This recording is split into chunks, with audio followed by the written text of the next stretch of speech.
আসসালামু আলাইকুম। তোমরা সবাই কেমন আছো? আশা করে ভালো আছো আর আমিও ভালো আছি। তো আজকে আমি হঠাৎ ছাদে উঠে দেখলাম আমার গাছগুলোতে অনেক ঘাস হয়ে গেছে, তাই ঘাসগুলো আমি তুলে ফেলবো। অনেক ঘাস হয়ে গেছে, দেখো অনেকদিন থেকে ছাদে উঠিনি, হঠাৎ উঠেই দেখছি অনেক ঘাস হয়ে গেছে। তো দেখো ঘাস তোলা হয়ে গেছে, মাটিগুলো একটু খুঁড়ে দিচ্ছি। পেয়ারা গাছে কোনো ঘাস নেই, তাও আমি ওপর থেকে একটু কুড়ে দিচ্ছি। এবার দেখো ছাদে আমার সব থেকে বড় গাছ ছাদ ছুঁয়ে গেছে, আর কোনো ঘাস নেই, একটু ওপর থেকে আমি কুড়ে দেব। আর দেখো সবেদা গাছে অনেক ফুল এসছে, আর এখানে একটা বড় ফল আছে, দেখতে পাচ্ছ তোমরা?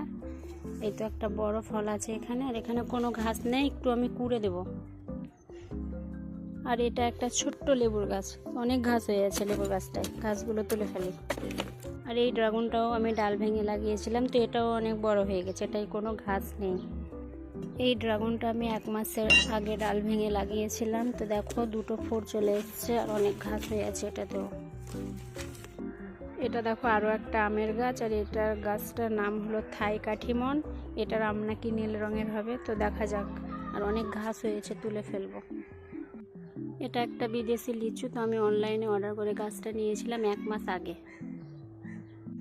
সব থেকে আমার ঘাস হয়েছে এই ড্রাগন গাছটা, তোমাদেরকে তো দেখিয়েছি, দুটো ড্রাগন ধরে আছে। আর এটাই আমি ভয়ে হাত দিতে পারছি না, কি করে ঘাস তুলবো তাই ভাবছি। এই ঘাস তুলতে আমার খুব কষ্ট হলো, তাই আমি বেশি ঘাস হতে দেবো না, একটু দুটো ঘাস হলেই তুলে ফেলবো। হাত দিয়ে ঘাস তুলতে পারছি না কাটার জন্য। আর এই গাছটায় আমার প্রথম ড্রাগন ধরেছে।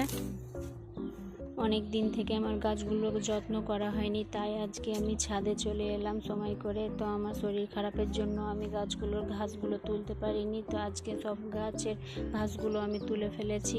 তো গাছগুলোর ঘাস তোলার পর দেখো গাছগুলো কত সুন্দর লাগছে, দেখো। তো আজকের ভিডিওটা আমি এখানেই শেষ করলাম। লাইক শেয়ার কমেন্ট করে দিও, টাটা।